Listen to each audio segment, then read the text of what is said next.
It's like KOB inside MSG. So like we top seed, old school's top speed. Pimp slap left hand. Is that hoe gon' bang? Is your bitch gon' gang? Is your nuts on swang? That's pinning who they attached to. Pistachios and bag moves. Took my head up out my moon to be the sun and hoop in glass shoes. Cash, back up on that ass. Season dose, I'm off that gas too. Coming no warning, Jack kamikaze. Bloody, battered, and bruised. Adrian life been rocky. Third act of my saga struggle didn't break me or stop me. Dressing like I like my hair real drippy and sloppy. Draped up and dripped out. Put my money where I be talking about to move to H-Town and motherfucking burn it down. Henry tried not Autobot. Optimate Prime. I'ma still be in that to the day that I die. Wow. It's your boy, P. Henry Trotter the Fourth, aka Home Run Trot, aka Casino P, aka Mr. Lone P, aka Mock Tube, aka Quinn with the pen and with the lens, aka Chef Boy RP, aka Fat Hope Fred, aka your grandma's favorite house guest because that boy got manners. Welcome to the next episode of Gimme Some Headlines. And I know what you're thinking. And so I'm going to scratch your itch for you. Yes, I have been watching a lot of golf. And I've been watching so much damn golf that I got golf coming out my motherfucking ears. And the thing that I've been consuming a whole lot of is what's been going back and forth with the PGA. And I ain't even mean to hit the wind horse. That boy wind horse.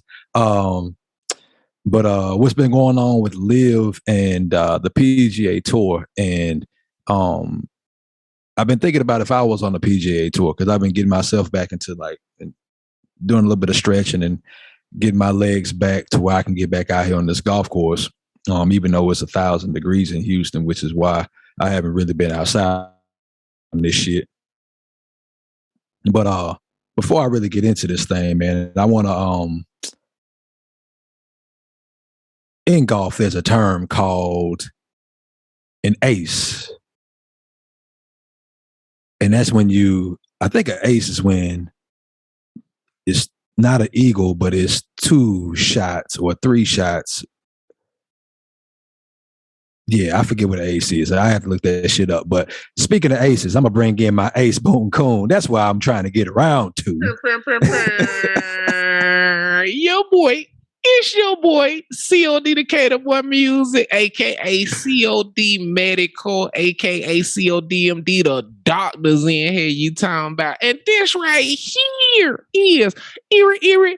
Give me some headlines across all platforms. We talking YouTube, Apple Podcasts, Spotify, Google Play, Deezer. Subscribe, rate, review, bless yourself, and tell everybody about this shit, because you know what it is. You know what I'm talking about? What it do, P? Yeah, man. I started to come in flaming your ass until I looked at myself off camera. I said, look at this nigga looking like a substitute preacher. But I was like, with that white and blue on, you look like a substitute teacher. If it was short sleeves, that should be over with. But shit, you old goddamn guest pastor head ass nigga. What you over there got that? That's a wintertime shirt like a motherfucker. That's we vacationing at Pigeon Forge or Dollywood type shit. How you feel about that? Yeah, we're going to keep it 100 around there, bit, man. I'm coming back with flames, nigga. I got these jokes. It's honestly pretty cheeks, man. But it's when I go to work, I like to fit in like a white guy. Like I don't because I got a lot of style, but I don't be wanting to make the motherfuckers feel bad. So I go in, I got a bunch of, and this is how I used to dress. So, but I haven't upgraded my wardrobe. So I refuse to like wear the shit that I would get fly in to work. So I just wear all like the old shit. I'm around a lot of old white guys. I work at, I ain't even gonna tell y'all where I work. I don't want y'all motherfuckers coming at my head. They're trying to cancel you like a motherfucker. They niggas always want to cancel a nigga, but y'all ain't subscribed yet. Subscribe, rate, review. We on Patreon too, man. Airwell /Gimme some headlines. everything else spelt like we read books. But that Gimme, we had to make sure we kept that acronym sexy, that GSH. Yes, and we wanted to be GMSH. They're gonna be like, what is Jim? What is Jim? You feel me? But yeah, man, I ain't been watching no golf, man. But I have played a few holes, if you know what I'm talking about. And in the current climate, man, we can't have no innuendo without referencing recent legislation involving the ladies. So even though this gonna be real informal, man, we gonna kick off this week because this a little tiny blunt. This thing going out from the pre-show conversation. Just so y'all know, I do be coming into the show. How y'all be thinking I be like, oh, that nigga finna turn up. Nah, I be turned from them. I be motherfucking on that all night. I be on it all day. You can find me in the hey. I'm on it. Yeah. But speaking of being on it, I hope you're on the pill or spending a great deal of money on condoms. Got you an IUD, one of them things or anything like that. You feel what I'm saying? K-cup, whatever you doing. Hovey Wade is overturned by ruling 5-4 in the Supreme Court, and social media as a community. It was 6-3?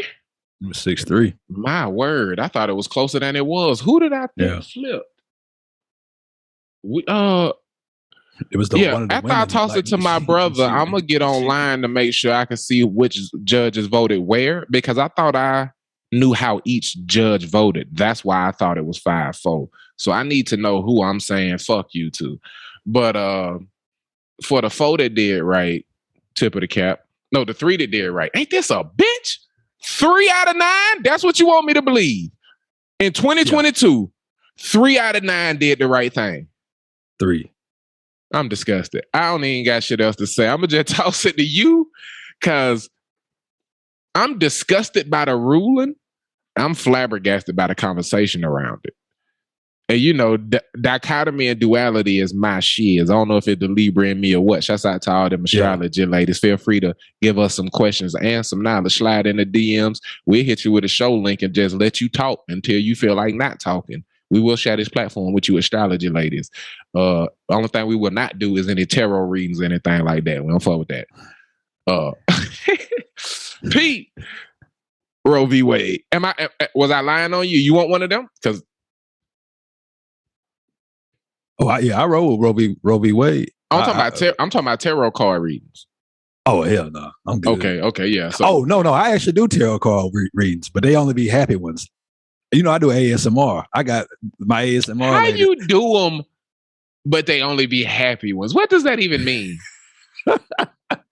So if they flip the card and you see death, what death just not in the deck? They stacking the deck. You taking the deuces out your tarot card deck like in spades. You doing nigga tarot? You playing barbecue tarot? This nigga wilder, yo. This gonna be. I got death. Hey, hold up.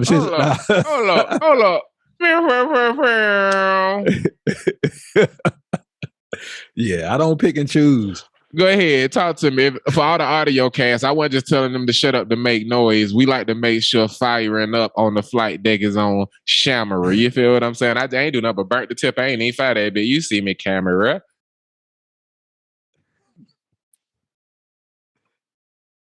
You got death. Tell me about this happy death reading. What they said. You got death. Let me guess. You got death, a bunny, and a papaya. So you figure you're going to die fucking. What made this read a happy death read? You know, shit, if I'm gonna die fucking, I gotta be in my 60s, 70s, 80s. Yeah, my heart gotta be bad. Right now, it's a pretty solid tickle. That nigga said a rabbit and a papaya got to mean fucking. What else that's gonna mean? Shout out to Adia ASMR, EDIY. I'm stupid. Why the fuck you ain't correct me? It'll be a cornucopia if it was in the deck. That's what the you let me say papaya 3 times, bro. Fuck you. I had no clue. You know what I'm talking about when I talk about the card with the little thing and it's filled with. It look like what's on the fruit of the loom. Oh, the cornucopia. Okay, I know. Yeah, and they symbolize something else. Something else is written on the card, but I just call them what be on them. I'm listening though. So You at the tarot card reading. There's a crystal ball. It's a lady with a head wrap on. You know what I'm saying? No. Y'all in the middle of the mall in Houston, though, because you one of them niggas. I done set the scene for the people. Go ahead. All right. Let me reset it. This shit happened on YouTube. Shout out to Adia ASMR on YouTube. And shout out to Ricky Hill and Hope. Miss Jet. I appreciate y'all, man. They do like these tarot readings and call me for your free tarot card reading. Right near the beach. Right ahead. And yeah, man, I got that she had like 3 stones, and like before she gets started, she'll do like 3 different tarot readings. She'll just tell you to choose a stone. So I choose a stone, and we start getting into the cards and shit, and she turned a couple of them. I'm like, okay, I'll fuck it with this. Then she turned that shit. Then she said, all right, here's the death card. I was like, God damn it. Why did I start this? Why did I thought of all the I was having such a good week. I changed my bro. I moved that shit. Bro, I moved it to the beginning. And I was like, I'm choosing a different motherfucking rock. This was not the rock for me. This nigga saying you thought. Clearly, I chose the wrong stone. This nigga ain't seen no Final Destination. Nigga I went back, man. I went back. And she was like, now, when you see this card, it doesn't mean like your actual death. It means like a part of you dies, or like something like in your life is going to die. You're killing like your old self. Like some might be headed toward enlightenment, death of ego. Yeah. And so she's like, yeah, it's not your like your physical death. It's like either a spiritual death, or like you're gonna lose something like in your life that like you need to get rid of, or something like that. And so she's like, she's like, I like the death card, and I like when people I get the death card because it means I'm gonna shed something in my life that's either no longer needed, or I'm going to get rid of something that's going to help me to lighten my load to where I'll get to like that enlightenment or what have you, man. So I was like, whew, thank you. Because I was shook. I ain't ready to go, Lord. But yeah, man, I'll be doing like, little tarot reading. Cross the road, cut that bitch flip that death card. I said, no, thank you. He said, I am out. Can I share something with you? What's that? Something you just said made me think about this shit, bro. About the 3 stones. Bro, I got my first professional massage that wasn't from like a personal trainer in rehab or some shit the other day, man. And I want to talk about massages, man. You done got a massage professionally before? Yeah, I have. All right, we're gonna talk about that after Roe v. Wade. Nice little teaser for the people. So to circulate back toward what happened after you massage other things, and seeds get planted. Roe v. Wade, P, your thoughts?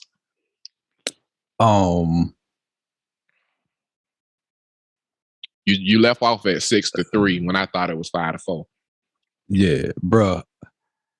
It's the best take that I can give to Roe v. Wade is like,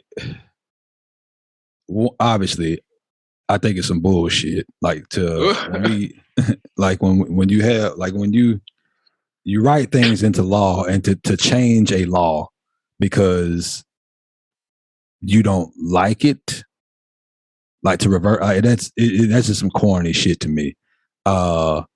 And I've heard like a lot of the like. I just ate a grape that still had a piece of a stem. Banter. I wish I could undo that. Yeah. Side like up. I did that. Like I tried to undo that tarot card. Yeah. The thing that some of the commentary I've heard of like women who like had their child and they are like, well, here they would stand with their child, like, here's this 24-year-old beautiful young man that everybody told me I should have had an abortion. I was too young to get pregnant, and I chose to have him. And I'm like, ma'am, listen to the words that you chose to use. Everybody told you to have an abortion, but you chose to have this child. Whether you believe in abortion or not, you had the right to choose. Nobody could force you to get that abortion. You had the choice to have that child. And so that's where, like, I don't think people, like, they want to come with like their story, and they missed the point. Like, you missed the fucking point. And to have that choice, and like, no matter where you stand on it, like, it's not, nobody can tell you what to do with a child in your womb. You can, if you don't believe in abortion, have your child, but you don't have the right to tell somebody else that they, what's right for them. And no man should have any real, like, the fact that the only justices that should have been able to vote on this should have been women, in my opinion. Like, the dude shouldn't have been able to even vote on this shit. That's how I feel about it. Speak for him, not GSH. Go ahead. But I want to hear your take on it. Oh, I ain't mean to cut you off completely. I just, on the men shouldn't have a say on this shit. Lots of things on my end. For one, I don't have a political party. My stance is that precedent guides our way of life from a government standpoint. And I lament the race and generation of people who allowed a group of people to convince themselves they controlled what the masses did. I resent them. I resent the generation of people that allowed the government to ban what we consume for recreation, for our safety, because of the precedent it set. They banned one thing, gave it back to people, and then put 159 other things on that list. The government at no point has undid any precedent that gave them control over our lives.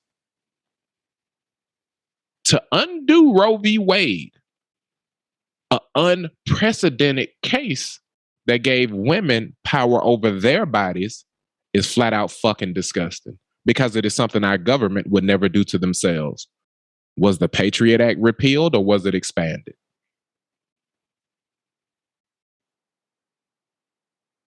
Oh, it was expanded.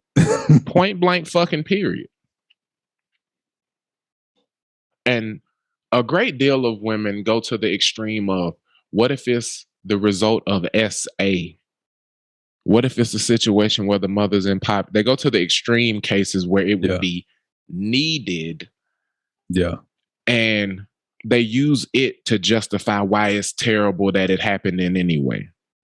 For the young women listening to this who may potentially deal with something like that, just know that that has not been outlawed. It just has not. And for lack of a better way to express it, what has been outlawed is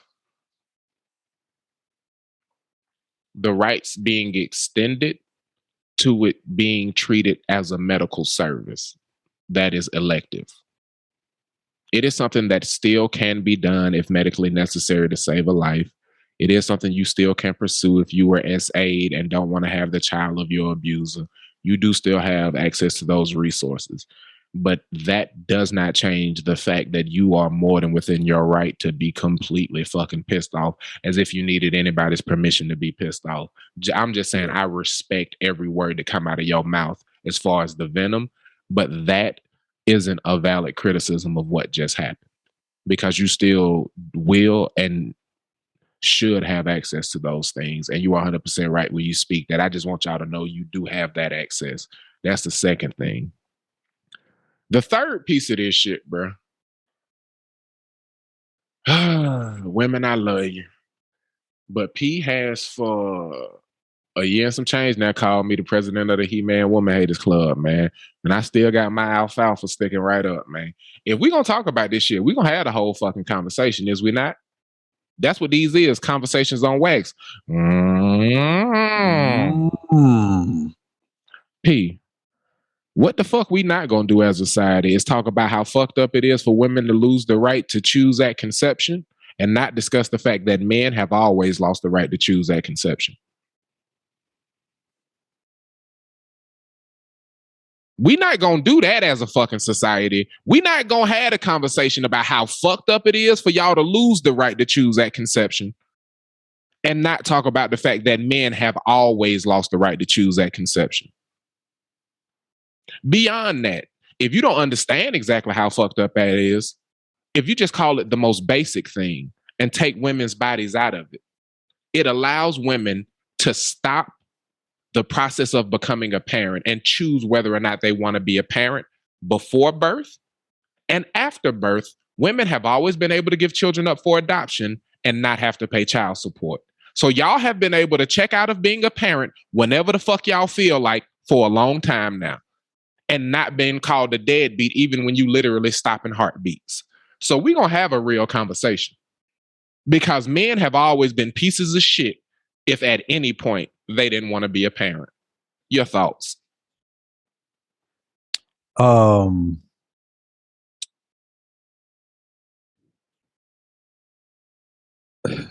know you haven't thought about this, but you ain't talked to me in a minute. So take some time. But I know it wasn't a lie in anything I said to you. But all of that shit is really heavy that I just communicated, isn't it? I mean, not really. I just disagree. They want us to lament them losing a right we never had. Ain't no man ever had to carry your baby. So and this is what I would say to a man is don't lay down with a woman who wouldn't share the same ideology of you should y'all concede. And after he said that, I'd simply ask women to hold themselves to the same accountability in the world they want to be equal. I'd be damned if that's the responsibility of men when up until now, even if they had laid down with the wrong nigga, they could have gotten an abortion if they knew he was not the one. They have been the arbiters of life for an extremely long time while blaming niggas for the result constantly. We gonna talk about this shit because if we gonna fix it, let's fix it. But at the same time, like, this is my point. Niggas run around talking about king on like, a more basic level. King, then, bitch. But see, this the thing on a more basic level, Pete. But we can sit ourselves in men's and women's anyway. relations. But this the thing in men's and women's relations, they want to share control, but still give us 100% for responsibility of the outcome.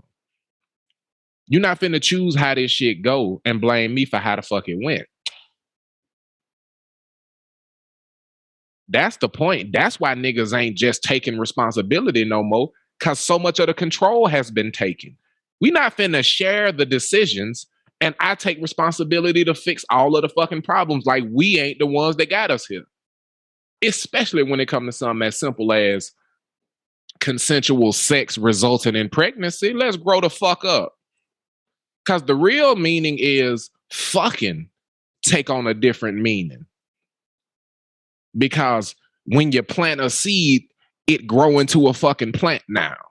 So fucking go back to having somewhat of a functional and real meaning that it's supposed to have as humans. And a lot of the dumb shit we talk about societally in the world where we've made it recreation becomes stupid when it become functional because we animals. It's a lot of things that get turned on his head when you take the recreation out of sex. When it ain't something you could just do because you know you got shit that can undo the purpose of the fucking action. Yeah. It'd be like if it was a way to stop yourself from shitting and people protested because they wanted to be able to eat without shitting. Like, stop eating then. Or only eat stuff you ain't gonna mind coming out the other end. Don't fuck no nigga you wouldn't mind duplicating. Don't fuck no fuck niggas. Problem solved.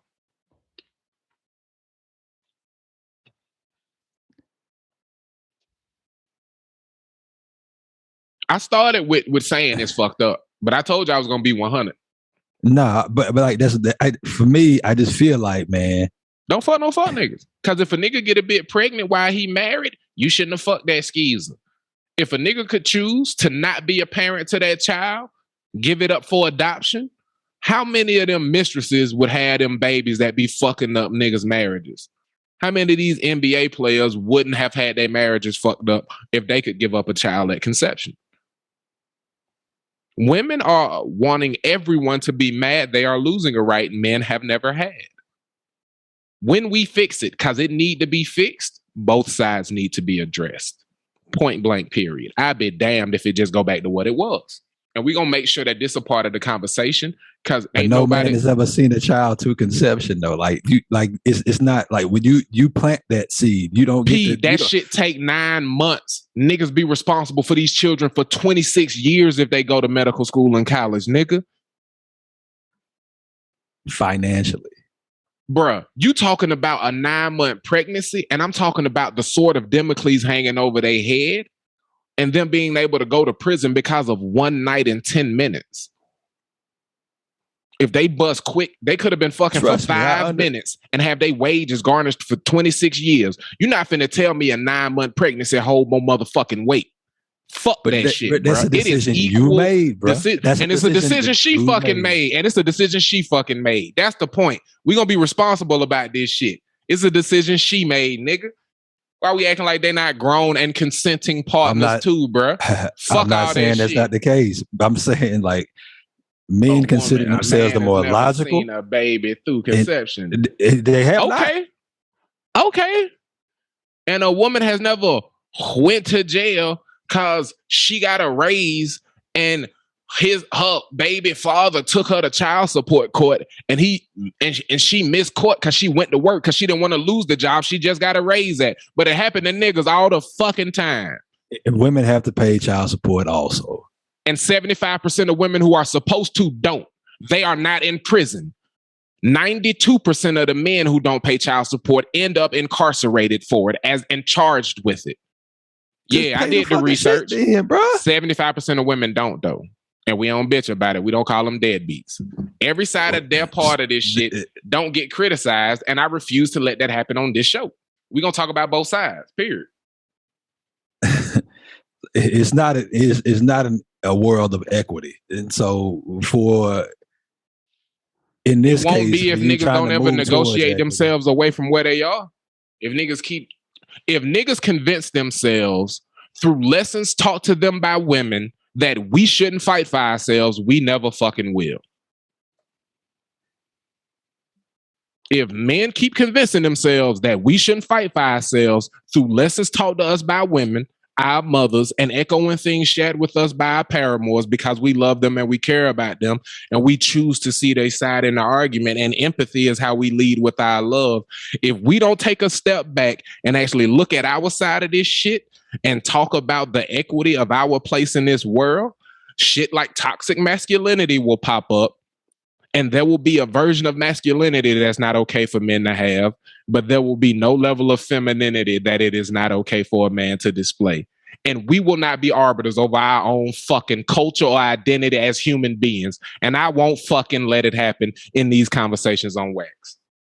I feel like that's a very silly stance to take, because what's going to happen? Don't call it silly. That's wildly disrespectful. Fuck whatever you about to say or what I said, silly, cuz we definitely need to fight over our identity, because heterosexual men are the only identity everybody gets to speak on.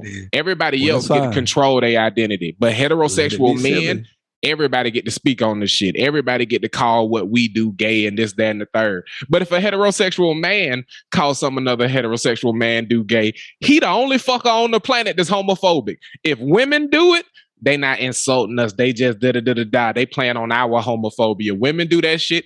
Gay men do it. LGBTQ call shit that heterosexual men do gay all the time. The only people who can't call something gay is heterosexual men. Ain't that crazy? And it's because of shit like what you spouting, where we don't get to be arbiters over our own fucking culture and identity, bro. That's not been an arbiter. That's not been an arbiter over your How culture. is it not? Talking about how is it not? What was the point that you made? Just then that everybody get to speak on our identity, but us. No. We that's not what I'm. Don't have the ability to speak up for our side of things because we have to parrot back the opinions of other people to make them comfortable. And we don't. I'm get not to fight talking about making people comfortable at all. Yeah, you are. When it's not okay how to am I say making people that. Comfortable?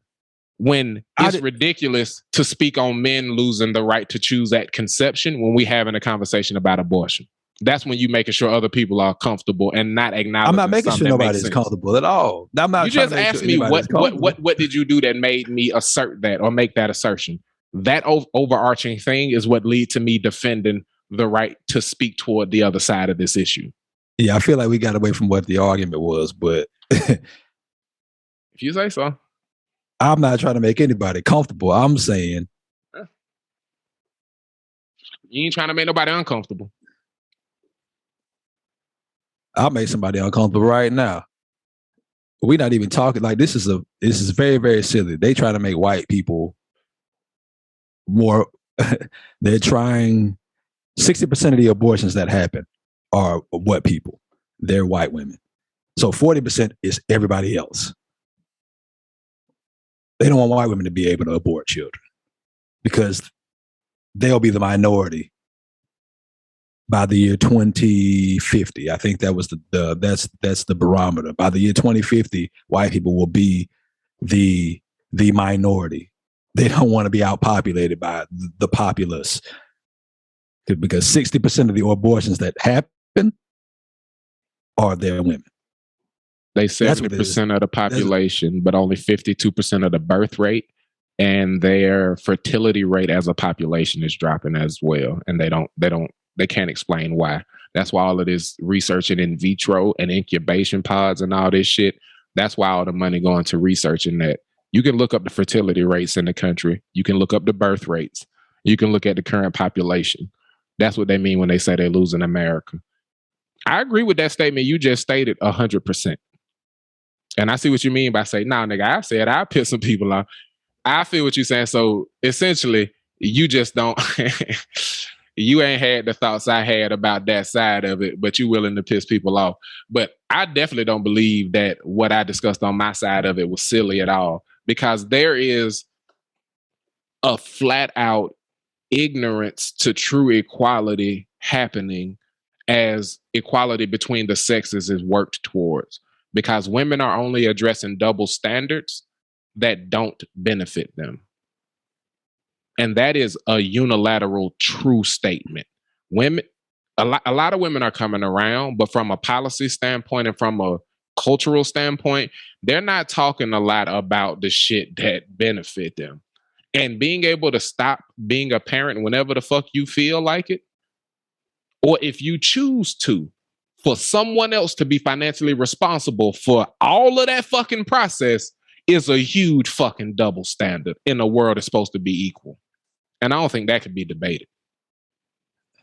I feel like a lot of that, the reason why I don't argue with women having that choice, like at conception, and I ask niggas to take some responsibility there, is because everybody need to take responsibility. Like, you laying down with somebody, raw dogging or whatever the fuck, you fucking somebody, you know, like the end result could be having a child. True. 100% of people fucking should know that. The reason why I have an issue with the men should get a say is because a lot, and I don't know the numbers on this shit, but a large percentage of domestic violence is men killing women that are pregnant because they don't want to have that child. Now, I'm not saying that men should have a say in whether or not the woman should have to have an abortion. I'm saying that if women can choose to not be a parent before birth, If women can give a child up for adoption after birth and not have to pay the state or anybody the fuck else child support, because the reason men have to pay child support is because of all of the government assistance that single mothers receive.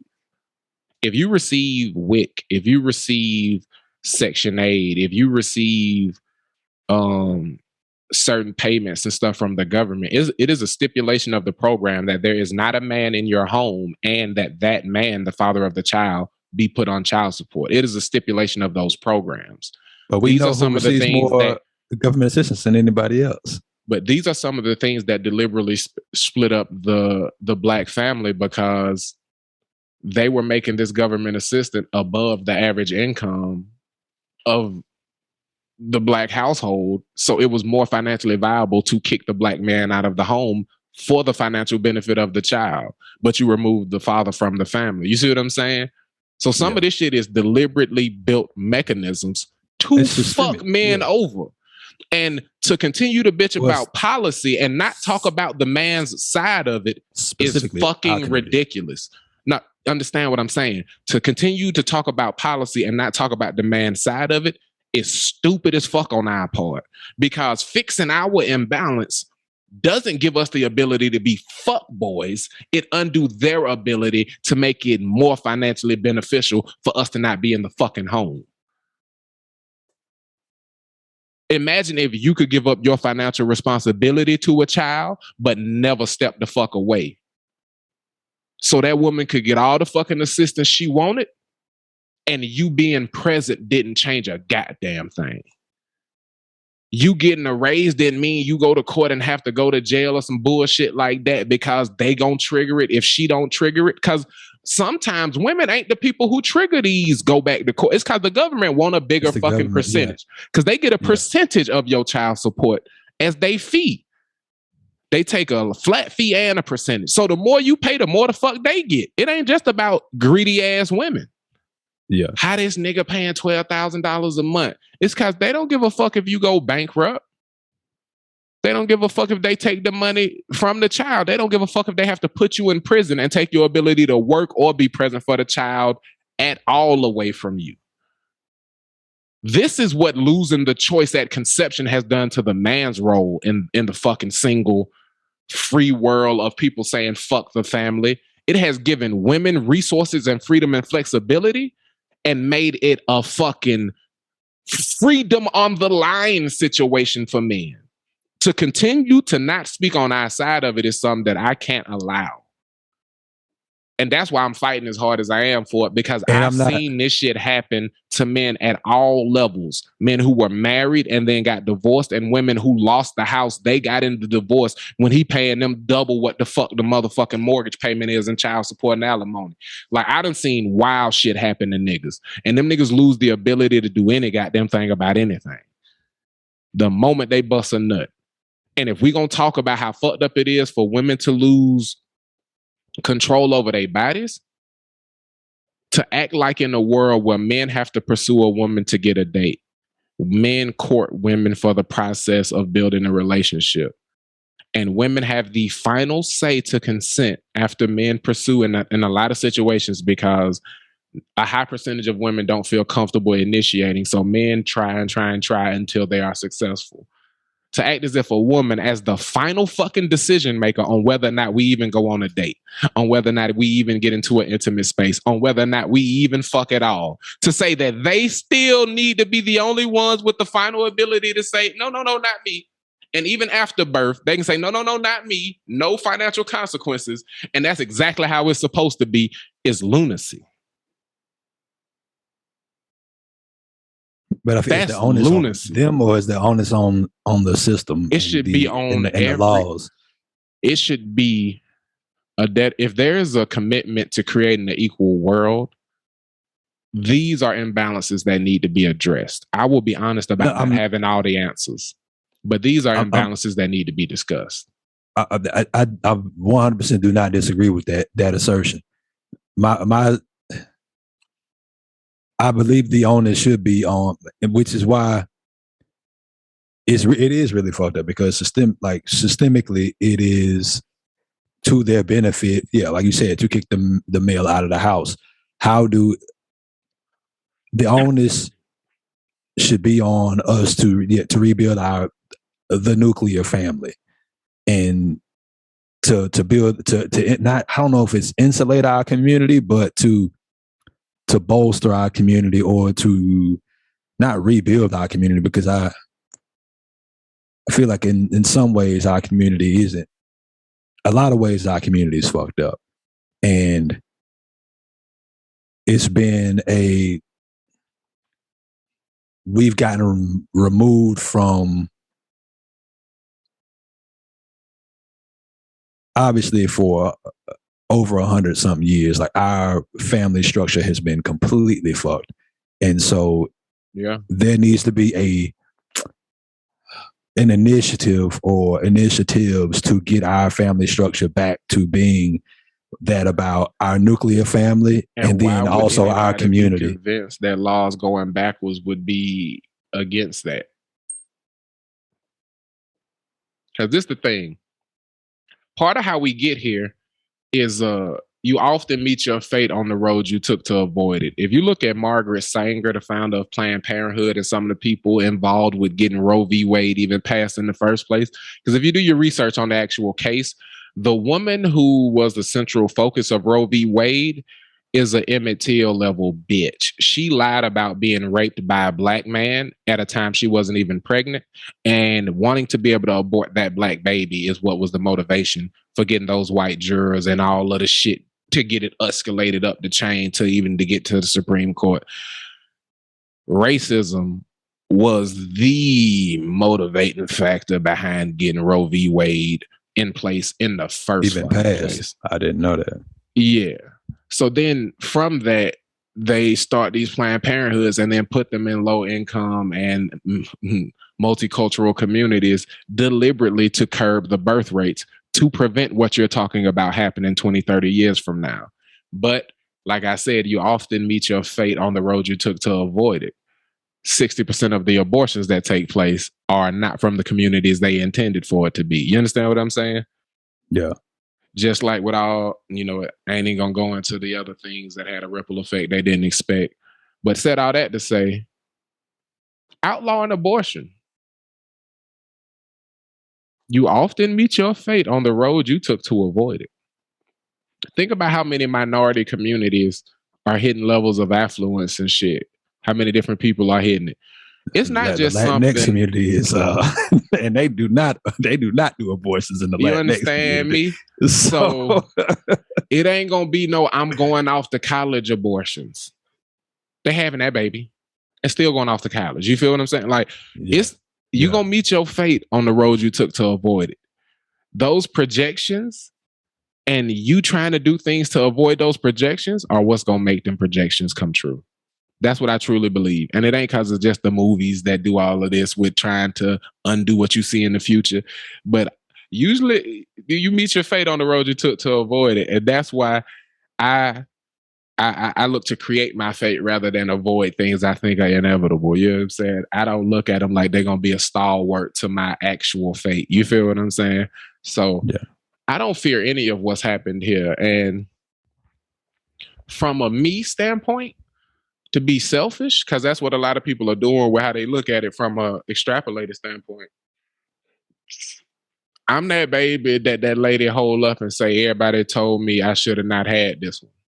My mother had an IUD when she got pregnant with me. She was not supposed to be able to have children. Her fourth child was extremely stressful on her body, and she had the proper implants and stuff to prevent being able to get pregnant. And when she did get pregnant with me, everybody, including her doctor, told her not to have me. And you let me tell it, I'm her greatest decision. So for people who make terrible fucking decisions to not be able to decide to bring the Samuel Davids into the world, I'm happy for the me's that's going to get to be here, for the women who have made terrible decisions, and for the ones who not creating me's and y'all creating fuck niggas that the me's going to have to deal with. I accept that part of the balance and extend it from there. I've always taken family planning extremely seriously, and I have never paid for an abortion in my lifetime. I'm 34, so it's never been something I've needed. And if ever The few times I've had a woman talk to me about being late, I have always been with the shits. It wasn't no fear, it wasn't no sweating, it wasn't no worrying. It was planning, and it was sticking and moving and instilling confidence that I understand it's your decision to make, but I look at it as a blessing if you choose to have this child. And if you do, I don't give a damn if after the day after you had this child, you say, I'm done with this shit. Give me my baby, and you go on about your business. I'll make sure this baby love his mother. I don't give a fuck when you decide to come back round. This child won't resent you for a day, but have my goddamn baby and then dip. Do that for me. What's your number? I had one chick where I was like, what's your number? You know what I'm saying? And I was like, I'll bribe your stupid ass it, baby, if that's what it is. And she got up here the next day. I shit you not. That bitch gave me a number too, nigga. I was like, this bitch crazy. She got up here the next day. I said, yes. The universe knew. The universe knew I was about that action and I need to get the hell away from her. But said all that to say, I've always been on that had that baby shit on my side from a personal standpoint. So I haven't lost anything. And the women who dealing with me ain't lost a goddamn thing, in my opinion. But happened one time to me in college, and I got the news like I'm 8 days late, and I was like, all right, thanks for the update. Well, them college pregnancy scares shook me. I ain't gonna cap, but I was always on some half this baby shit. And they shook me though. They shook my whole core, nigga. But I feel like even if we had a partner, like I feel like all the partners we got, because it's really cool watching all our partners like be dads. Oh man, they love it. Like it's crazy. Like it's crazy. Like I got threads with like some of the homies, and like I see like one of the homie sons is playing like T-ball and shit now. And like 2. Yeah. And like hearing them tell them stories, like you get to see it all over them, bro. Like that's all they want to do is that's all they want to talk about. And I'm gonna sit there with my little dumb uncle smile on my face, like tell me what that little nigga doing, bro. Exactly. That nigga blinked today, bro. God. So like and that's my thing. And so bro. like it's having that community about is the worst important. elements of this shit. And I think about the residual. I'm a residual effects guy. You feel me? Like it get back to the families where it's stupid to do that. Get the fuck out at 18 shit. It's that don't leave until you can buy you some land shit to get popping. We got 3 people over 18 in this house working, stacking bread, not throwing away $18,000 a year in rent. You can stay at home for 1 year and have a down payment on a condo and then move into a house once you stack your bread and turn that into an asset in the family trust. Yeah, let's get back to big ass families. Yeah, let's teach goddamn financial education at a different level. Let's fuck around and have so many babies that it's financially viable to just have the family smartest motherfucker homeschool them, because paying them $100 a baby make them wealthy in the process of educating the babies, and that they can dedicate all of their energy into educating y'all for y'all own purpose. Yeah. I ain't scared of more black babies. You understand me? That's why I say from my perspective, from a selfish, I love me some melanated babies. I love to watch my brothers be motherfucking fathers. I think about the niggas who, if they maybe had some responsibility, they'd have sacrificed some of their selfishness and not be dead right now, not be in jail right now because they all doing shit for themselves. They out goddamn literally, instead of bribing them to have the babies, bribing them not to and shit. You feel what I'm saying? Like, if these niggas' lives would be totally fucking different had they had, you know what I'm saying? And I don't know, man. I ain't scared of more black babies, bro. And I know it means more babies everywhere, but when I think no abortions, I think about the ones that have been in the matrix of my existence. And I told you where I'm at on it. So I think about the ones that have been external and what the residual effects of those have been. And to remove the abortions or the potential abortions from my life and my life story, I'm perfectly fine with it. So I love everyone who is stressed about this and know that my heart is with you and that I agree that you should have the right to do whatever the fuck you want to with your body. That's why I made it step 1. But we're gonna have a whole conversation here. And if you don't like other parts of the conversation, and that's the part that get clipped, I respect and accept the impact of my words. And I said that shit. But I ain't gonna take responsibility for anything I didn't say or some shit I didn't mean. But the shit I said, I said that shit. Moving on, P. Speaking of getting clipped. Outside of Roe v. Wade, man, what the hiatus been to you, man? Let's make sure that we headed at 50. We got to give them some more topics. Some bro headlines, some mo headlines, instead of just some woe headlines. Square business. Man, did you see that they I was speaking of getting clipped, YouTube, they cut one of our episodes for hell nah, when they put the kibosh on. Oh, we gotta talk massages too. Don't let us forget that. What they clipped, cuz? Episode 60. Why they clip it? I don't know. They just said like some of the content in this episode. I sent you an email. Let me read the email. See if you can't pull up the content while we banter back and forth so you can read what YouTube told you. We too hot for TV, y'all. We finna blow the fuck up. We finna clip that and put that all over social media and label it too hot for YouTube. YouTube ban this. We gonna show clips of twerking and people getting hit by cars going at 80 miles an hour, but then be like, this was too hot for YouTube, and just clip that whole episode up because we is too hot for YouTube. I'm finna animate a logo of the YouTube symbol burning the fuck up and turning into the cow, and that's gonna be how we transition in. We trying to get our episodes banned from YouTube and come to the Patreon for that raw dog, that raw diggity. If you trying to get bovine. I started to say something real reckless instead of bovine. You understand me? Oh, I'm looking in the wrong damn joint. I figured you would, because that's how you get on. I'm just throwing you some shade, bro. But that nigga said, speaking of getting cut, interview Saturday morning, and then I had went and got a bunch of fruit. You know what I'm saying? Shada told me her favorite bread at breakfast item was French toast. So, when it got some croissants, made that recipe from the ranch. Really? But the only thing I have is nutmeg. And you could taste the difference if you know how the real shit tastes. It was smacking, but it wasn't our French toast, dog. How we flipped the recipe a little bit to make it. Yeah. You feel me? You know what I'm saying? That 4C chicken truck. You feel me? But shout out to that challah bread, that challah. Yeah. I hate that it cut to me. You can see me making the noise. I'm glad it's gonna. I'm trying to hide behind the mic now. I'm glad it's gonna be just a podcast version. But yeah. So yeah, made a cool ass little brunch and shit, and then we went to go get the meat charges. You feel what I'm saying? And on that note, I'll tell you more about this later, cause business is business. You know what I'm saying? We ain't gonna let y'all niggas try to get a nigga counsel because of how a nigga be living. Just know that we be blessing the world with our talents in many different forms. You understand me? When they send this email.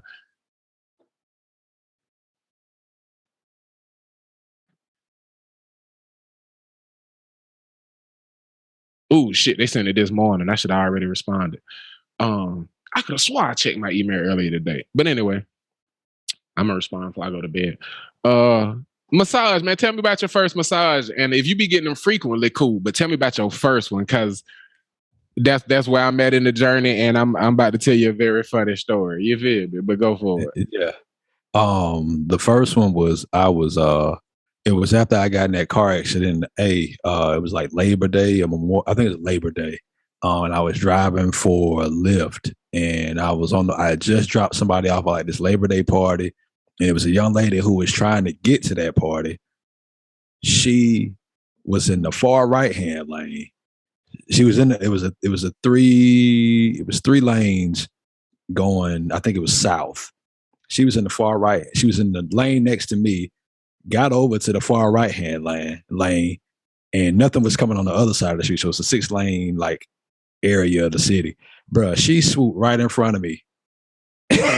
She hit a U-turn without like getting into the turn lane and anything. She got over to the far right hand lane and tried to U-turn. hit me on the front end, but I had some back pain from that joint. And so Shawty surprised me with a massage about a month and a half later.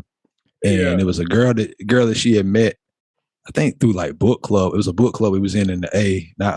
And we went to this, like, we started driving, like she got like all of her stuff. And she's like, wear like regular clothes or whatever, like athletic clothes or whatever. And she like grabbed the work computer and shit. And I was like, I need my computer. She's like, nah. I was like, well, why you got your computer? She's like, I'm gonna do some shit. I was like, well, I want to do some shit too. I don't want to just be sitting there like not being able to do some shit. Also, she's like, nah, you don't need your computer. So we like drive about 35, 40 minutes. I'm like, what the fuck we going? Like, we live in the city. Like, ain't nowhere we need to really get to, like out here. Like, and so we get to this, like to a house. We put up in a neighborhood at a house. And I was like, who the fuck she know I am? Like, you just moved out here to Atlanta with me to be with me. Like, how you got friends and shit out here? And like, that's funny as shit.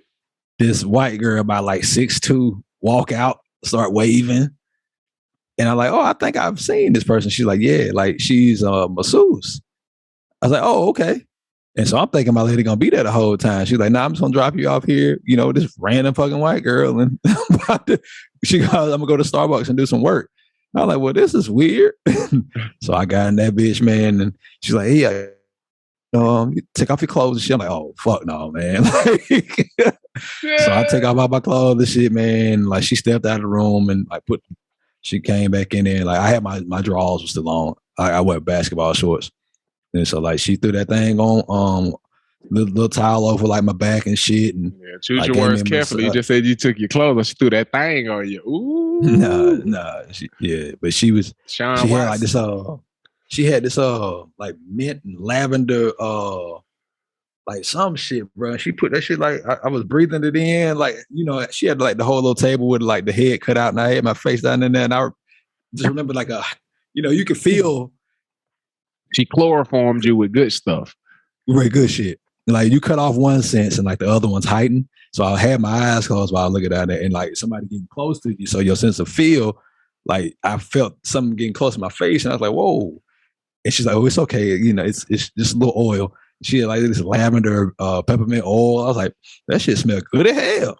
But yeah, man, she gave me like a little cold rag and put it over like my the back of my neck while she was like working on my back and shit, man. And it was it was great. Like, it was a great fucking experience, man. She had me in a figure four in there, like she got a lot of knots in your back, bro. She goddamn 6'2" chick, you know, she got some long arms and elbows, man. Yeah, that motherfucker taller than you, yeah. She right. That motherfucker had me in that bitch. I was like, God, I can't be no hoe, so I'm in there. But bro, she put that motherfucker elbow in the middle of my back, bro. I said, ah. She said too much. I said, nah, you good, bro. That shit. That nigga she said. I hit her with a. I was like, ooh, you must have really gotten one of those knots. Yes. It was a good little experience, man. It was, if I could afford it, bro, I'd get one every fucking week. We headed there. But Pete did cut. I had a little bit different of an experience in a lot of cases. For one thing for sure, and for two things for sure, it was a couples massage. And it was from a place who kind of had like a standard procedure. So it was a lot of different factors I ain't anticipate making me not be able to just focus on my massage. And that's the juice from a homemade fruit cup for everybody wondering what the fuck I'm drinking. But yeah, so one thing, it started off like, she was like, okay, yeah, you know what I'm saying? Leave your drawers on. Cover yourself with this sheet. So, you know what I'm saying? I cover myself up to my waist with the sheet. They come in this motherfucker, take the sheet, pull it all the way to my shoulders. And when she started the massage, it ain't no oils or nothing. She is like doing stuff through the sheet. I'm like, nigga, is this some COVID protocol shit? So for like the first 5-10 minutes, I'm just thinking, am I about to pay for a sheet massage? And I can't even let what's happening actually be relaxing. I'm literally getting tense about a second thinking, it's some fucking bullshit, right? But so then the next thing that was crazy is I realized, oh shit, this a couples massage. Shorty over here. So she done got plenty of these hoes. This ain't something I really do. So I'm trying to get into this silly shit, you know, because nigga be getting hit by tow trucks, all kind of shit. At some point, I got to start hitting my LeBron and invest in $1 million a year into the vessel type shit if I want to be able to play till I'm deep into my 50s. 3. He paid $3 million a year on his body. Fuck that nigga, dog. He make 100. Like I said, baby steps. You know what I'm saying? Baby steps. But so then this was funny, bro. Once it get to the good part, because that was like I said, like the first 8-10 minutes. So then she take the sheet down and like tuck it in my drawers. I was like, whoa. And then the oils come out, right? And then about 10-15 minutes into the oil shit, bro, I shit you not, I hear a smacking noise. And I'm like, what the fuck that is? And I look over because I'm like, I know goddamn well, you know what I'm saying? And it's normal stuff going over there. It's just making noise. You feel me? But in my head, I was like, ain't no motherfucking way. You know what I'm saying? And then I get to the part of the massage that make smacking noises, and it felt wild, G. Cause like I'm a grown ass man, right? So you had a 6'2" Swedish chick, do you, cuh? No, not do you, but do you? And mine was like maybe a 5'1", 5'2" little Asian chick. And you know, the sheet portion, she like pushing vertebrae back where they supposed to be and shit, like getting that alignment right. And I could feel the pressure building up on the right, and it feel like my neck about to like pop like a cork. And then she come to do the symmetrical side over here on the left, and it's almost like poking a balloon. It just go, I was like, oh shit, she know what she doing. And that's when I started calming down, when I got out of my head and started letting the distract me, the music and shit, right? Yeah, they got the waves and shit crashing in the background for you, you know, little serene sounds. Yeah. Little 5'2" chick. Yeah, so I'm like, oh man, she ain't got no muscle. So then she started doing a little more pressure, this, that, and the other. But the part that was making noise was when she tucked the sheet and then like she slid my underwear down to where it's like halfway down my ass cheeks and started doing this shit when she was like rubbing like this. And it was the cheeks clapping together. And when I figured out what the noise was, it did not make me any happier to have heard that during the couples massage, but it also didn't make me happier to know that it wasn't nothing going on because it happened on mine. I was like, nah, I'm tightening my shit. So I couldn't even enjoy that piece because I was too in my head. I'm clenching my head, damn, my head clapping it in it.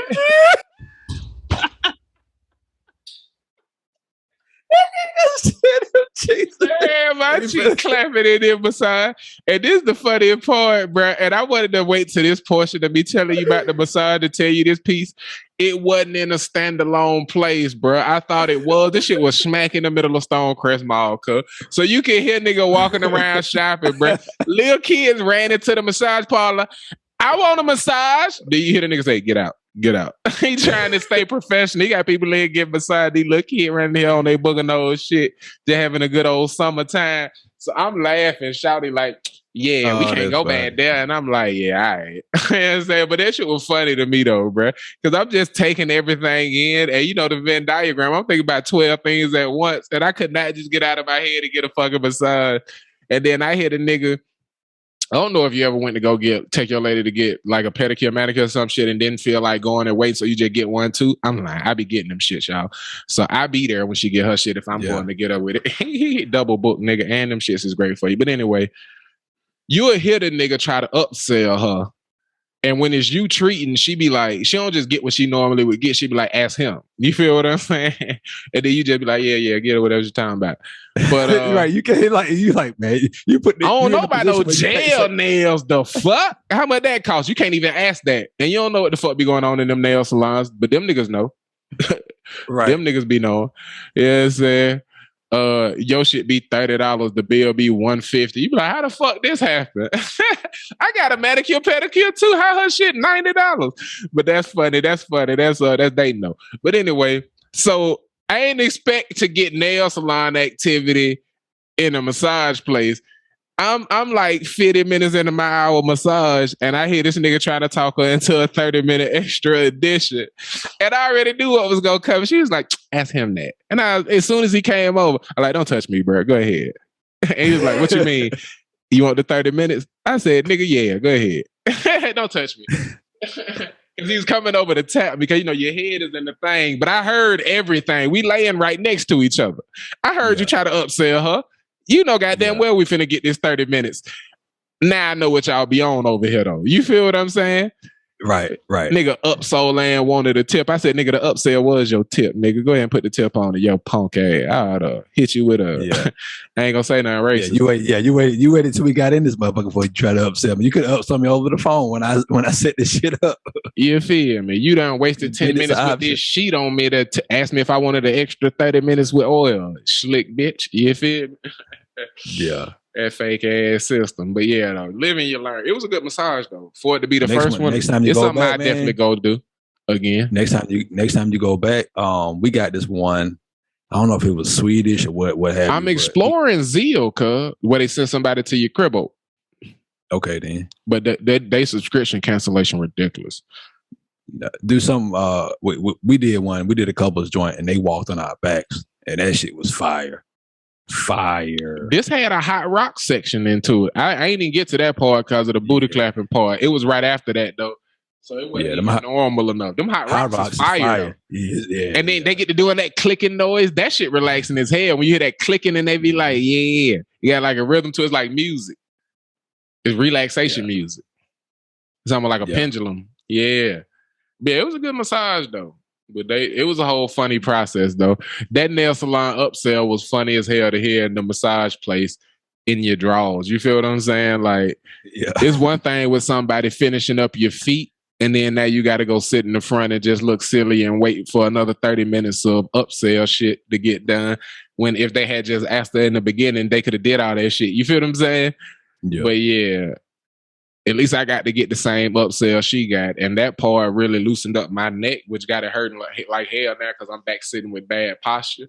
That's the craziest thing about having good alignment of being adjusted and relaxed. Getting back to them same bad habits hurt worse because it's like your body trying to get back into the homunculus hunchback form, you know what I'm saying? Or like, fuck your posture up. And I'd be like, you know what I mean? I'm trying to keep my shit together as long as possible because nigga, being old is not the move. You feel me? Yeah. So I'm gonna stop celebrating my birthday and all that. I've been talking to fine ass old bitches as far as like on some friend shit. I ain't been hollering at no cougars before I cause beef for myself from anybody who watched the podcast. No Zach Wilson. You feel me? But I got a bunch of cougars on the advisory line type shit, and they told me that besides drinking water, one of their secrets is stop celebrating their birthday. They talk about time as this from a construction point, from a concept like accepting or respecting it and celebrating these markers gives it power over your actual process. And like talking about the immortality of the cell and shit like that. You know, some of them tarot card people.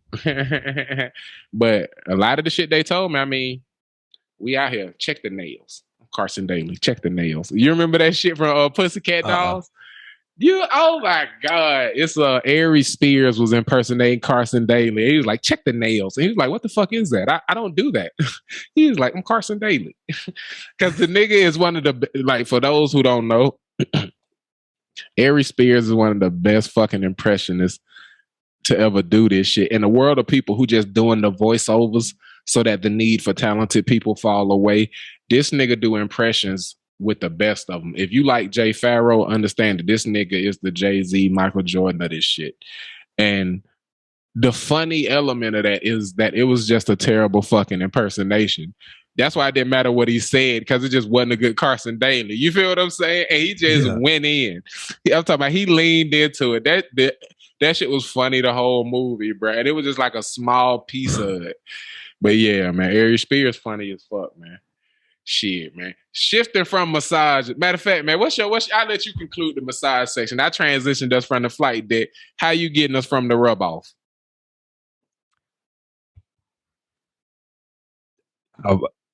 Say what? The term threw me off. That was on purpose. I said, how you transitioning us from the massage segment, man? You driving the car to the next location. Oh, man. Oh, bro. Now I'm just thinking about the last massage we had, man, like the couple joint. And then tell me about that one, man. You can tell me about that one. And that could be how we round it out. I'll tell you about the one I got for Shorty. You told me about your first and then your last. The one I did, I'll tell you about the one I did for Shorty, like her last one. We was going to Dallas to visit my cousin, and help her move into a new place.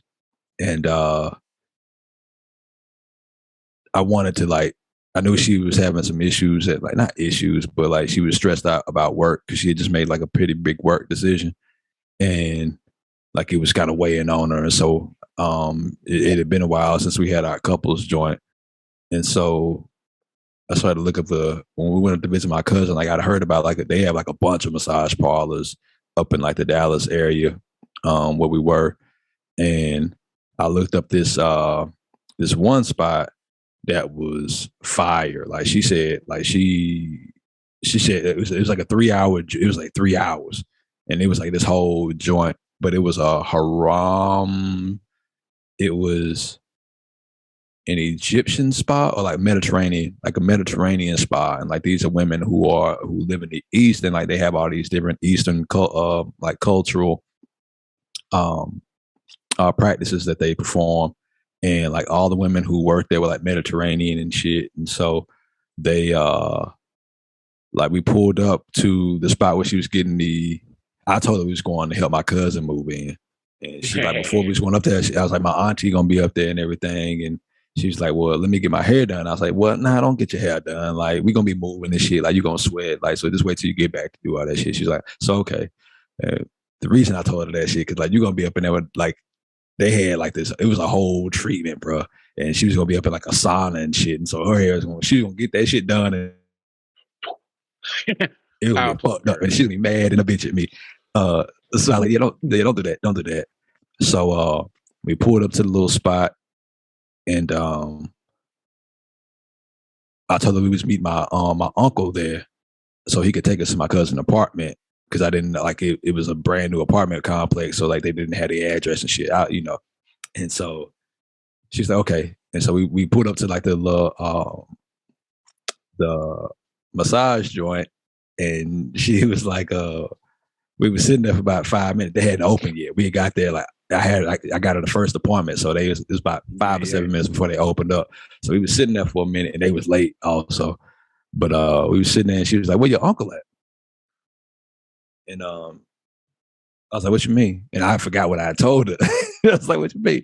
And your uncle, you supposed to come pick us up. I was like, "Oh." I was like, and take us to the apartment. I was like, "Oh, well, we at the first stop." And she's like, "What?" And she looked up there and she saw. I was like, "Yeah, like where you finna be at for the next few hours?" And she's like, "What you talking about?"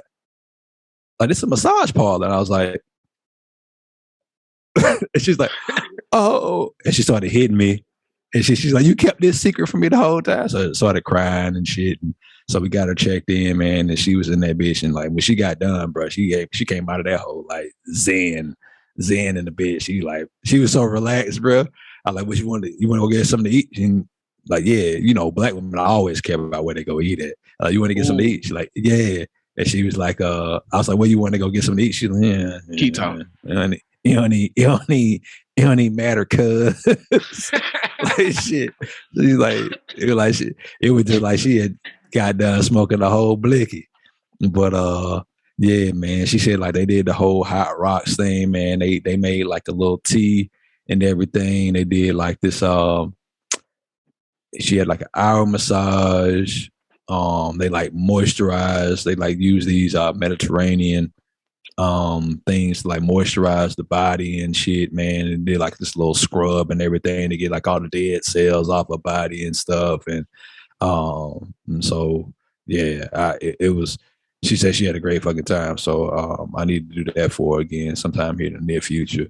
But speaking of getting in your draws, for all the people on YouTube, whenever I cut my video, it's because I got to get up and we being here, we done fancied up the show. As you can see, I got on my nice little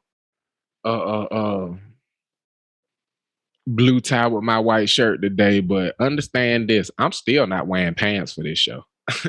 Yeah. I don't know if my dog over there living civilized, but I'm savage over here. Where you at, G? Yeah, I got on pajama pants. I respect it. I ain't gonna ask you to stand up because I'm not gonna stand up. You feel what I'm saying? pajama pants on. Okay, I respect it. I respect it. Your boy don't got pants on, so I'm gonna stay my ass sitting down. I'm a risky business over here. So picture Tom Cruise. You feel me? Yeah.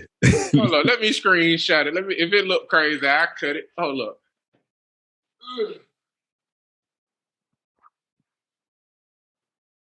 You just showed the side. I show the side, just back in there. You feel me?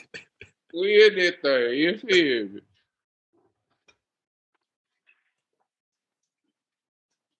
Just know we coming to y'all live in effect.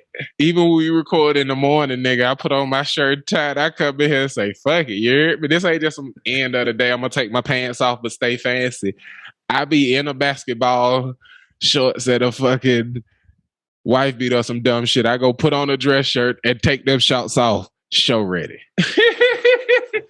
Comfortable to talk to the people and get raw. They be talking about picture the audience naked. Now picture yourself naked. And then you be like, fuck it, say that shit. You out here naked anyway, you feel me? What they gonna do? What they gonna say? They can make fun of everything they want to see or make fun of, you feel me? We out here standing in the sunshine. Square business. Yeah, they not gonna like most of them points from that first conversation, but I feel good about being honest about some of that. How you feel about it? Yeah, you always got to be honest about how you feel about it. And I said it was silly, but like I didn't mean silly is I you know how P is, and I know you're not angry at women. I know you're angry at the result. Yeah, because it don't affect me. It don't even affect me. I'm not mad at all. I just like to be passionate when discussing things that matter. And this shit does matter. But this ain't going to affect me. This is not going to affect me. Yeah. Bro, I told you what I did when I had a nightmare that the next person I was going to have sex with was going to have a child. I stopped sleeping with my girlfriend, nigga. When I had a dream that the next woman I laid with was going to have a child, I stopped sleeping with my girlfriend and then was celibate for multiple years. This shit ain't gonna affect me because I don't sleep with women I would fear having a child with. This shit is not going to affect me. Yeah. At all. You know, and that's why I'm saying a lot of these people panicking and tripping is, I'm like, there's an easy solution to this shit. Because this don't affect me. You feel me? So for the people it affect, I respect. And I ain't gonna speak on fighting back and forth on it. And that's why I start by saying, I agree with you that this is a right you should have. But if we're going to have a discussion around it, there's a broader discussion to reaching balance when it comes to parenthood and creating life and the responsibility around it. It's not going to be your body, your right, my responsibility. That's not what the fuck we going to do culturally. Yeah. Your body, your right, my responsibility. Fucking where in any other part of life? Your body, your right, my responsibility. Where? No fucking where. Not anywhere where there's equality. You feel me? But your transition from the massage point, man, that was almost post-show wrap-up shit, man. Like, but I feel like that's a concise way to explain the fallacy in some of the y'all. Where's men that speak up? Y'all been telling us for years that we don't get a say in the abortion conversation. And when some old white men from generations beyond us are choosing how we live in ours, y'all want to argue over abortion. And I want us to stop letting people who are about to die choose how we live for the next 30 years. That's what I'd like to talk about. Fuck Congress.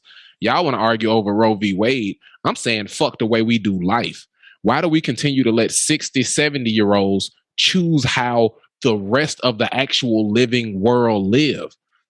Yeah. Why are we letting people who grew up doing Jim Crow and being able to spit on black people handle police brutality laws? That's what the fuck I'm wondering. Why the fuck are they the arbiters over the way we live? Y'all arguing about a case. But if we're going to talk about this case, we're going to talk about it from a broader perspective too, because I believe that will be the inception or the seedling to get y'all to continue to look at precedent and the bigger picture. Because I'm talking about fuck voting for these some bitches every 3-4 years. I'm talking about let's take the paralegals that they hire and take their $150,000 salary and add more people whose job it is to digitally aggregate these things and give us the notes they're giving these fucking congressmen and just let us vote on the issues. Fuck letting some bitches we voted into office continue to vote on the way we live, and then we hate the result every fucking time. It's never a majority who happy. Then this system don't fucking work. Yeah, right.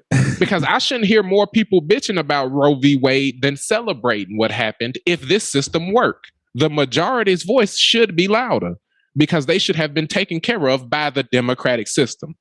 This don't fucking work if that ain't the case. It's that simple. So when y'all ready to bitch about the real problem, I shut up and be like, finally.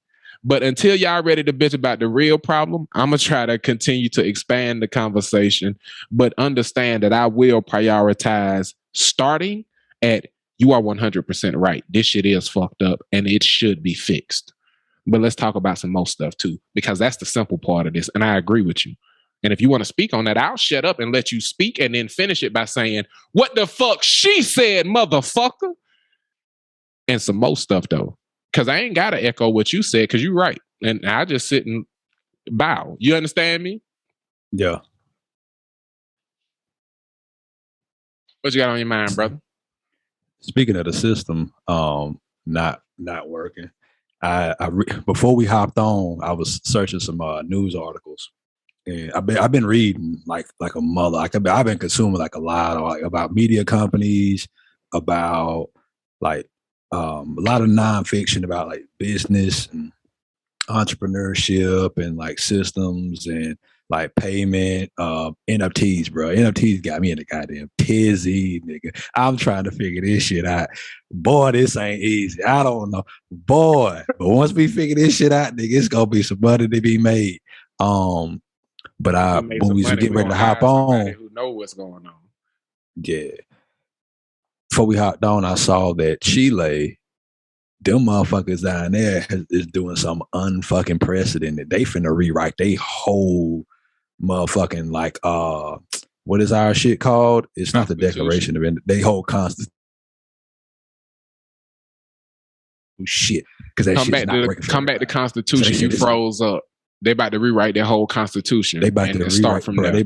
They about to rewrite their whole fucking Constitution, and they just said this shit not working for everybody. Cool, we finna. Now what? Now we finna and like it's some points and stuff like people that proposed and shit that they talking about, and I didn't get to read it all before we hopped on. But I want to read about that. Maybe that's something that we can dive into next week. But for a fucking country that like we finna redo the fucking Constitution because that shit not working for everybody, it's insanely fucking brilliant. Very. Very. And so, yeah, I'm as much as I like, this is where I was born and shit. Like, I used to be a person where, but that's why I love being here because of the amount of, we are this entire country's culture and we don't get credit for that shit. And I love being a part of that culture. Like, no matter where the fuck I go. Like, I was recently, my lady's family had family reunion. They've been having a family reunion since 1980, and they do it every other year. So that's 21 fucking family reunions that they hit outside of 2020 because people couldn't travel. Like, they've been doing a family fucking reunion, and they usually do it in somewhere that's like in a different place. Like they travel, even if somebody don't live there, like they'll go there. But this past weekend, we was in Long Beach, California, man. And like they family was coming from all over the place. Like, they had motherfuckers from Canada. They had motherfuckers from like Detroit, motherfuckers from DC, other parts in like Northern Virginia, motherfuckers from Louisiana. Cause like the root is Louisiana and everybody else is spread out from there. And like everybody like came out there and they was and I ain't never seen so many light skinned green eyed motherfuckers, and they just knew I would. And they was like, "Who boo is you?" Because I didn't look like no. They was like, "Who boo is you?" I was like, "I belong to I belong to my lady, and her part of the tree is like this name." And they like, "Oh, okay." And then I done got when I say I felt at home, bro, when I say I felt like that was fucking family, like they bro, like man, like they was like not even like the amount of hugs and kisses and shit I got, and like older black women just holding my hand and like telling me the stories about like the family tree and pointing motherfuckers out in the room and asking me like what I do for a living and like, oh my God. And like I told them like, like what sports you like? I know you like sports. You're from Alabama. I was like, well, right now, like my favorite sport is golf. And they got a cousin over here. Oh, he trying to play some golf. You know how to play, and it's like one of her cousins live in Houston and shit. Like so, me and like her cousin go play golf and shit together, man. But it was beautiful. He love an older black lady. So if y'all are older black lady out there, and y'all, if you see P, he want to be seen. Go love on him. he love y'all more than you know. He love an older black lady. Yeah, but I went on that tangent to say like you should have seen the look on P's face when Cicely Tyson gave that speech at Medea family reunion. Oh man, I had to console my dog. No lie, but go ahead. But he do love her consistently. Yeah, he do fuck with Cicely, just not the Tyler Perry movie. Yeah, not the Tyler Perry movies. He make that clear. He love him for Cicely Tyson. Go ahead. Yeah, whip same color as Cicely Tyson. Shout out to Titty 2 Chainz. I thought that would be Dro, but yeah, I support it. Whoever. Hey, if anybody got any elements of Dro in them, it's Titty 2 Necklace. It's Titty 2 Necklace. Also, you gotta catch a couple of them episodes, boy. That boy Halo a star. That boy Halo Halo Epps a star. Halo Epps a star, bro. But I got around that to say like I seen a clip where he was talking about who he wanted on the show, and it was like his basketball coach, Trae Young, Steph Curry. He's like your basketball coach up there with Trae Young and Steph Curry. He's like, yeah, people I see all the time. He was like, excuse me. So I'm like, I said he living. He put Trae Young and Steph in line with it. B-ball coach. 2 Chainz doing something right. I'm proud of him. He is, man. Them niggas regular, and I love it. Exactly.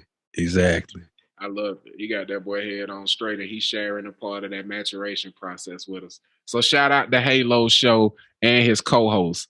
And I'm going to start saying it like that. Shout out to Halo, new podcast, TV show, YouTube, internet show, and his co-host, the fantastic brother, Titty 2 Necklace, a.k.a. Taid Epps, Mr. 2 Chainz. But yeah, man, I went on that tangent to say, man, I love this country, man, and like what we do for it, because we are it, and it is us. And like you said, it's upsetting for me that we allowing motherfuckers to take that out of our hands and have since they arrived, not we arrived. We've been here since they arrived, and like to see countries like Chile, like you, because I want to go. I'm like, man, that look nice. Like motherfuckers rewriting their constitution. That's some sexy shit. But at the same time, it's like, man, let's get to where we at, to the point. Like, and I realize, man, my work ain't gonna be done when I die. Like it's my job will be done. I'll be done here, but the work not gonna be done. So, exhausting myself to put in, like our dog Tom wrote that poem, man. He like, at the end of this shit, I just want to be fucking exhausted.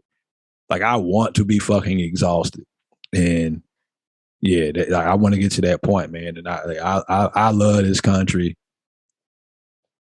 and not like that flag. Like the flag cheeks, like it's really cheeks. We need. Can I tell you something that's crazy? What's that? Bro, some of my journey has led me to like different things, and some of the literature I've been consuming, I ain't even gonna say it like that. I started my Bible fast the first day of summer, so I don't eat anything till I read 100 pages of the Bible. And that is the literature I'm referencing, like it's a book. But anyway, I ain't trying to turn off anybody who adverse to religion, because this ain't a religious thing so much as it is a realization. And I talked to you about some of the stuff I'm looking at as far as the resets the world has been through and the evidence that shows up of that, from the cataclysms to anything else. But in the Bible, it references just directly, and I got the scripture outlined, written down somewhere, so I'm gonna mess it up. But it's something along the lines of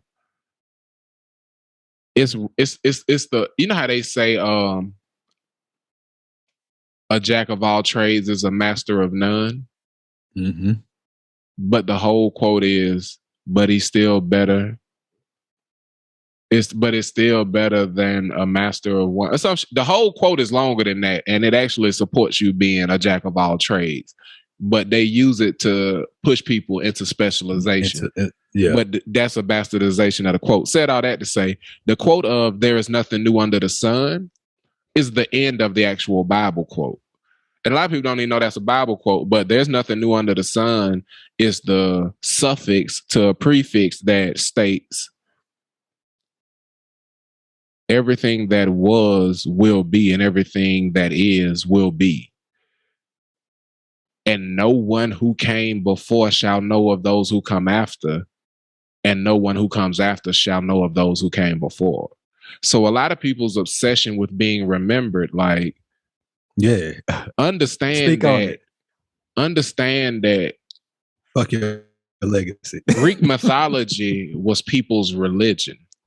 And y'all going to war over Christianity when very possibly people who find these books 2,000 years from now will be making Jesus movies, but they're going to be more like Hercules than it is like Passion of the Christ. You understand what I'm saying? Yeah. Like, this is very real and I say that to say some of these allegorical texts or these religious texts speak toward the same events. If you read all of the religious texts, you can connect the dots. But if you convince yourself that you have the right religion, you won't see any of the connection points. You won't see the same stories told through different contexts. You won't see the world from a perspective of, there's someone in Africa staring up at this night sky and this moon looks exactly opposite to them as it looks to me. And if we write about this time in history, this moment in the world, we're going to have a reflection of this experience. That's what some of these religious texts are, a reflection of the same experience. Katrina was a flood to some, and they never got the storm. You understand me? Yeah. So if they wrote Katrina and the story of it, it would have been a flood. Some people only got tornadoes and gusts and crazy fucking winds. You know what I'm saying? It's niggas in Alabama who tell me the story of Katrina and it's tornadoes. Mac Mitch, his house he was staying in law school got tore the fuck apart. Tornadoes. Didn't get much rain at fucking all, bruh. But damn near died. So I say that to say this. I got lost in that for a second. I have let go of some of the, if a tree fall in the forest, does it make a sound part of my journey? And I'm about to just have some fun making some motherfucking noise. You understand me? Treat yourself. If you listening, you listening. But I'm just finna make some motherfucking noise. And I could care less whether or not the people who eat the vegetables that are the result of me going back to ashes and dust to dust and becoming nutrients for the food that feed their soul. I don't care if they know that I'm a part of what bless them. For everybody who I give any life to or any food to, understand I'm about to just be making noise and dropping this motherfucking little motherfucking rock that is COD in every motherfucking mental wave pool I can. And I will accept anything that come back from the effect I have on people. But when I tell you my, not obsession or the consideration that I took toward being remembered has been I've all but said, fuck it. I don't think you understand. Like, when I tell you I'm about to write for other artists and produce for other artists at a crazy fucking pace, because I don't care if I'm the one performing this shit no more. The world need to hear this shit. I'm about to make some motherfucking noise. Like, the way I look at it, and the Bible fasts affect me different every year. And that's why though I don't identify as a Christian no more, I'm not going to change this part of my life. I'm going to keep doing this Bible fast. And then when I'm finished with it, I'm going to get into the Quran. I'm going to get into the Old Testament. I'm going to get into the Torah. I'm going to continue to expand my life and seek and continue the journey inward. You feel me? But I'm about to make some motherfucking noise, boy. Shouts out to the Helios Biblios. And I throw that to you for your thoughts on the declaration that there's nothing new. And the reason I say that is because of this, bro.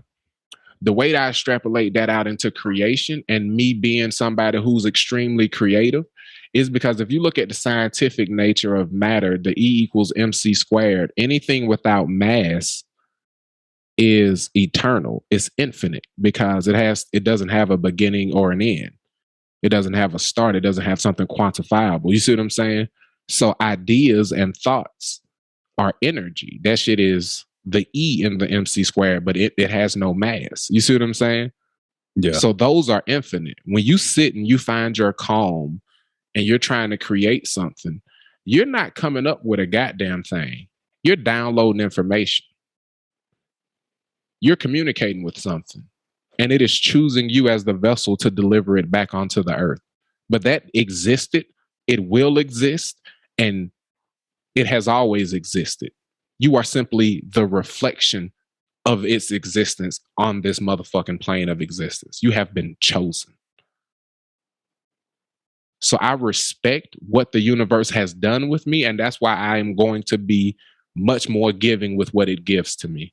I'd be a damn fool to continue to sit on everything it gives to me because it ain't for me. It ain't mine. Yeah. Yeah.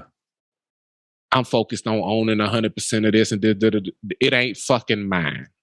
Yeah. It ain't fucking mine. It's for the world. And I've been getting in the universe's way for way too motherfucking long. I'm going to fix that. It's that simple. You understand me? Because the infinite nature of ideas is how Tesla has the advancement he does. He says the world will see exponential innovation and progression when it starts to think in terms of frequency and vibration. Or it said it will know the secrets of the universe when it starts to think in terms of frequency and vibration. Even when it comes to wanting to achieve something, and this is a part of what the journey through the text took me to, back to these mystical things that are more scientific. Even in trying to achieve something, in the way we focus on it, trying to use the law of attraction, we'll want something in a way that creates a frequency communicating to the universe that we don't have it.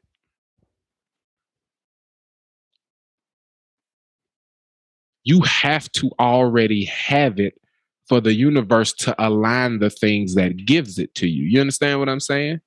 You have not planted a seed if you're walking around wanting the career you always dreamed of. You feel what I'm saying? Yeah. You have planted the seed when you know you're going to make it to the NFL because you get up at 4 a.m. every fucking day to work out. Because you listen to the coaches along the way, because you take guidance, because you make the sacrifice, because you get the GPA necessary to get a scholarship, because that's the minor league on the way to the NFL. That seed is planted when you act like it has already come into your life. That's when you match the frequency. Wanting some shit don't do nothing but create the frequency of the universe communicating that you don't have it, and it get on the same page as you. But everything has already been, bro. So anything you want already in your possession, if you act like you already have it. It's just a matter of the universe creating that shit. And this shit is infinite and eternal. So anything you want can come to pass. You just have to be sure that it will and is. But you also have to act like it already has. This shit wild, bro. But that's the law of attraction. You don't flip a switch to become the opposite polarity. You are the opposite polarity and you attract the other magnet. You feel what I'm saying? Yeah. There's no switch that's flipped. You are the right polarity and frequency to attract the opposite. You have to be the right polarity.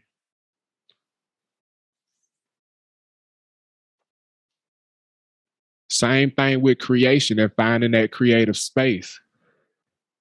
It ain't about what you do. It's about what you allow to be done. That's why it's called writer's block, because there's something in between you and that communication. You ain't writing shit. One cannot construct from that which he has not consumed.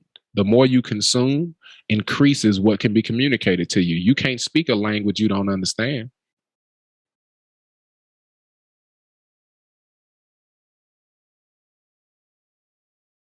How the universe gonna send me Spanish songs if I don't know what the fuck it's talking about?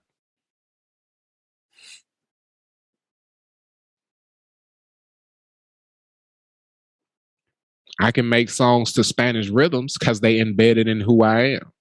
So when I write English music, it can send it to me feeling like bachata. You feel what I'm saying? Yeah, man. But that's me on my conspiracy, brother. Really development, brother. Talking about the Helios Biblios. But Pete, could you do me a favor? What it is, man? Could you tell me something good? Yes, sir.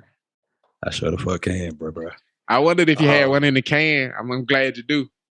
Yeah. Man, you know who one of our favorite artists is on this show, bro. You know, the good brother Tallahassee P. Zane. Hey.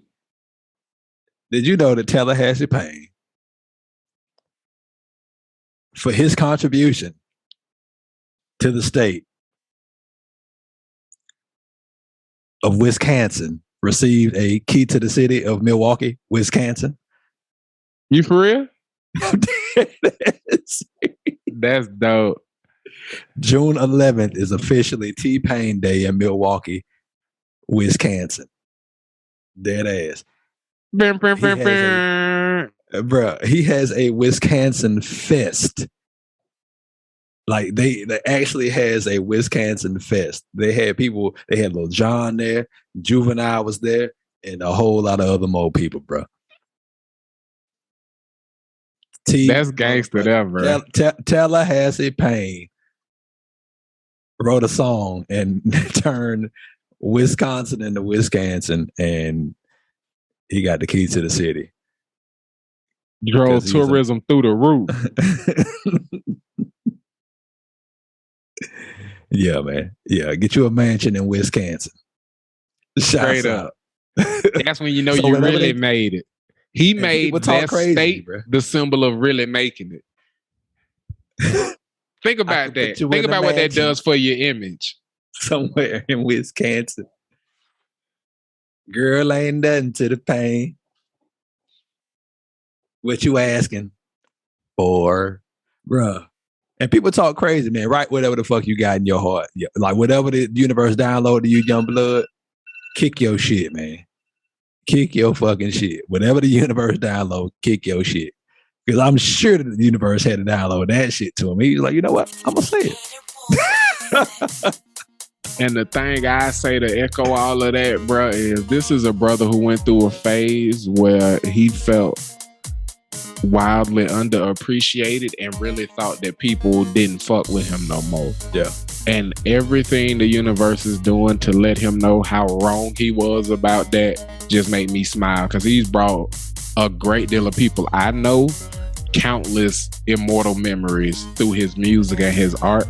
And with the joy he's created, I hope that balances and comes back to him, and all this continues to come back to him, and all this dope ass energy he gets. Because I got a lot of love for bro, because the memories and the music been dope as fuck.